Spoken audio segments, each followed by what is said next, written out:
Cirebon adalah salah satu daerah yang ada di Jawa Barat. Lokasi Cirebon terbilang sangat strategis karena berada di tengah-tengah jalur perniagaan Laut Jawa. Laut Jawa sendiri, sejak zaman kerajaan tradisional Jawa, telah menjadi jantung perniagaan Kepulauan Nusantara.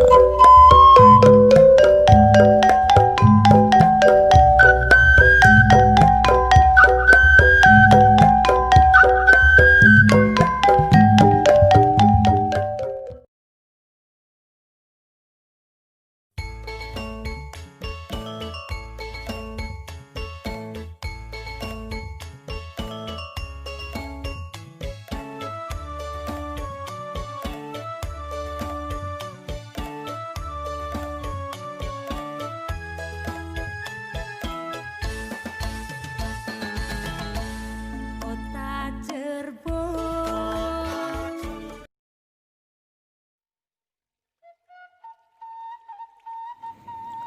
Pada sekitar abad ke-15, Cirebon berkembang dengan sangat pesat dari sebuah pedukuhan nelayan kecil yang kemudian bertransformasi menjadi sebuah daerah yang memiliki tata pemerintahan yang baik.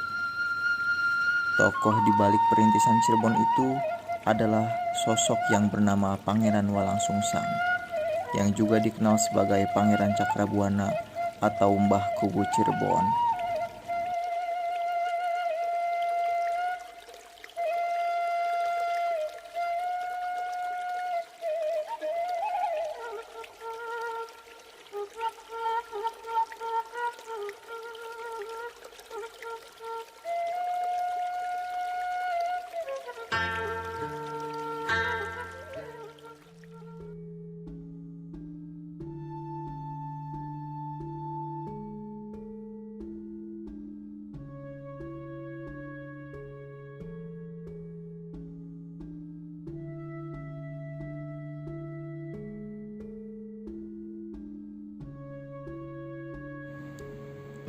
Transformasi Cirebon yang sangat maju pada masa awal perkembangannya itu tidak mendapat halangan ataupun kendala yang berarti.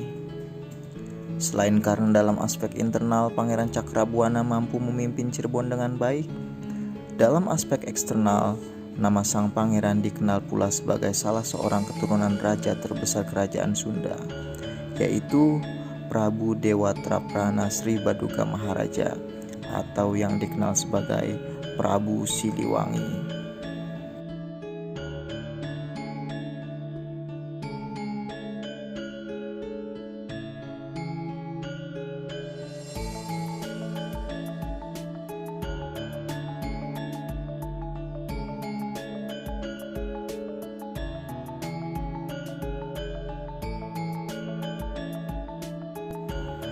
Sri Baduga Maharaja sangat mendukung gerakan yang dilakukan Pangeran Cakrabuana di Cirebon, baik itu ketika masih memimpin Galuh ataupun ketika Prabu Siliwangi itu sudah memegang keseluruhan pemerintahan kerajaan Sunda.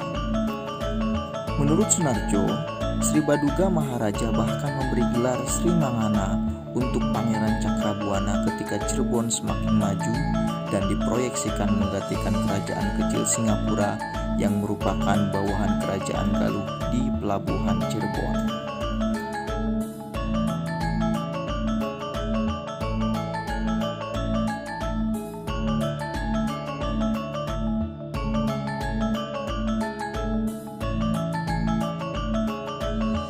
Cirebon semakin berkembang dengan pesat ketika tongkat estafet kepemimpinan beralih ke tangan Syarif Hidayatullah atau yang dikenal sebagai Sunan Maulana Jati atau juga Sunan Gunung Jati. Pada masa ini, Cirebon memilih merdeka dari pengaruh kerajaan Sunda dan juga kerajaan Galuh. Hal itu dilakukan semata-mata untuk mempermudah pengembangan dakwah Islam di wilayah Tatar Pasundan.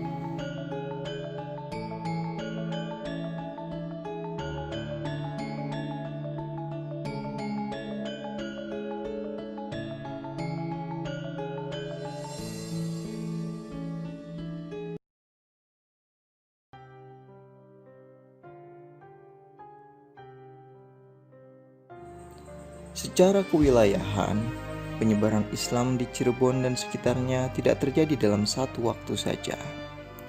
Sumber-sumber tradisional menyebutkan bahwasanya Islam sudah masuk ke Galuh pada tahun 1337 Masehi melalui sosok Haji Purwa. Tokoh ini memiliki hubungan yang erat dengan wilayah Cirebon pada masa pra-Islam, karena di daerah itu ia mengembangkan jejaring niaga yang telah dibangunnya dan menghubungkan Galuh dengan pelabuhan-pelabuhan yang lain yang ada di Jawa.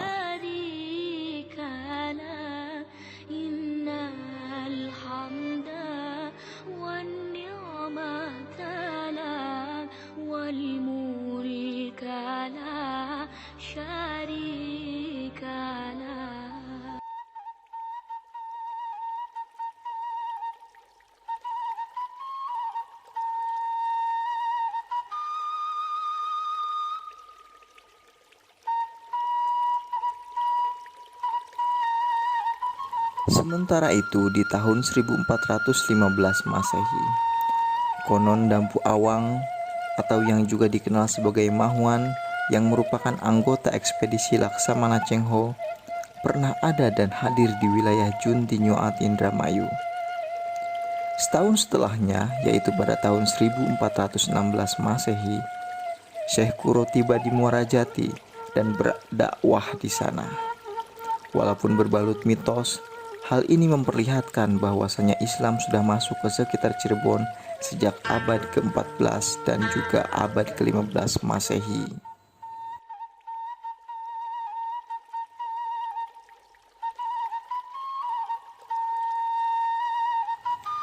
Penyebaran Islam di wilayah Cirebon terlaksana dengan sejumlah cara atau media, yang diantaranya adalah dengan cara perkawinan, pendidikan, pengobatan, perdagangan, kebatinan, kesenian, dan juga politik.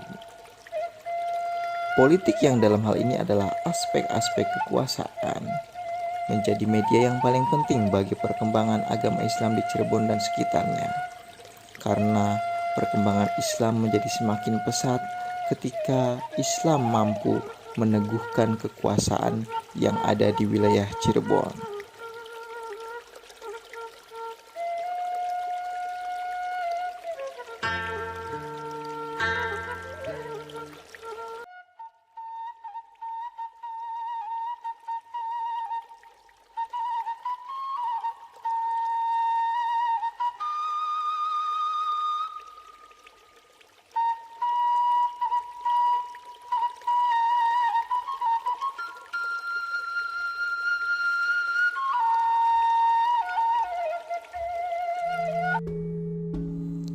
Di samping itu, bidang kebatinan juga menjadi media yang tidak kalah penting dengan bidang politik.